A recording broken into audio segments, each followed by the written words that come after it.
Hi, Joel Rollins here for Rave Radio. I'm in the Cisco booth with Paul Depperschmidt, an old acquaintance, and with Steve Pryor, who's head of EMEA Telepresence Distribution? Telepresence Partners, yeah. Excellent. Thanks for being with us this morning. Yeah, good morning. Thanks. Hi. Yeah, thanks for coming by. You probably have heard our interview earlier in the week as they were getting ready for the show, and now here we are. Did it all work out the way you planned? Of course, flawless execution. It's really Yeah, great. we've had great interest from the partners in some of the new products that we've been showing here, so it's really been worthwhile. Good show for us. I asked you in the interview if there were any new products to be released, and you all just wouldn't tell me. So what have we got? Actually, there wasn't any. There really isn't any new product in the booth necessarily. Just really kind of working on the product that we've been developing over the last few years. I think we might have talked about in the radio show that some of what we do, it's more important to make everything work together than it is to bring out new product.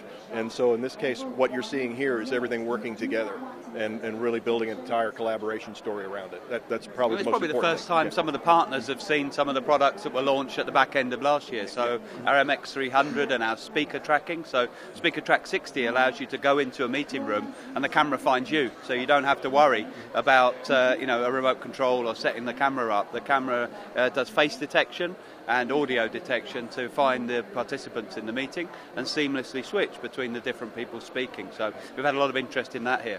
And this is your area. How's the response to the show been? Yeah, been very good. So we've had a good stream of partners. We booked a lot of booth tours beforehand, and we've also got some of our partners bringing their customers here. So we've got a whole group from Norway that are coming across today, and they're bringing all their customers. One of our partners bringing all their customers across to have a tour. So it's been very good for us. Definitely worthwhile. And I think that's one of the things that I'm starting to see a little more of here. In the past, the shows didn't have as many end users attending. Yeah, it used to be more of a trade show. Many more end users showing up this year, I think, than I'd noticed before. I did some commentary yesterday on the fact that this show, I think, has a better mix of people than any other show that I attend, of all of the AV shows that I attend. There's home theater people, there's integrators, there's rental companies, there's end users.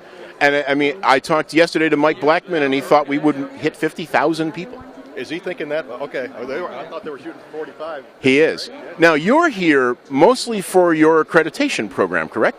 Actually, a little bit of both. My role's changed at Cisco, so we're looking more at the collaboration, but mainly what I'm doing is supporting partners, consultants, and showing them here are some of the tools and things that you have at Cisco that you may not be aware of. And of course, the accreditation system is still ongoing with the AV partners, and so you can actually be a part of showing off kind of what you do in the AV integration world. And so we can put you up on the website, on the Cisco website, and show off your capabilities and talents and give you a Cisco badge for meeting certain accreditation, mainly in terms of like checklist or verification items for a project when you finish. And so if you do that, we'll give you a badge. If you want to talk about it, come by and see us. Mm-hmm. Excellent. No, it's a fascinating show for that. Now, you both come out of the industry, so here's an interesting question for you. Other than Cisco, have you seen anything? Let's see. I haven't been out of the booth that much. Oh, I'll tell you one that was kind of interesting. You might want to go see is Crestron now has what they're calling their smart space, and actually uses our products and kind of combines them. And so the idea is to kind of create a room that is very easy to deploy, to purchase. And so their typical touch panel is already pre-built and pre-made.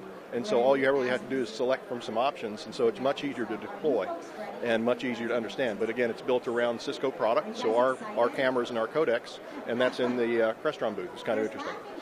Well, as an integrator, I'd like to request that you not make it too easy to deploy.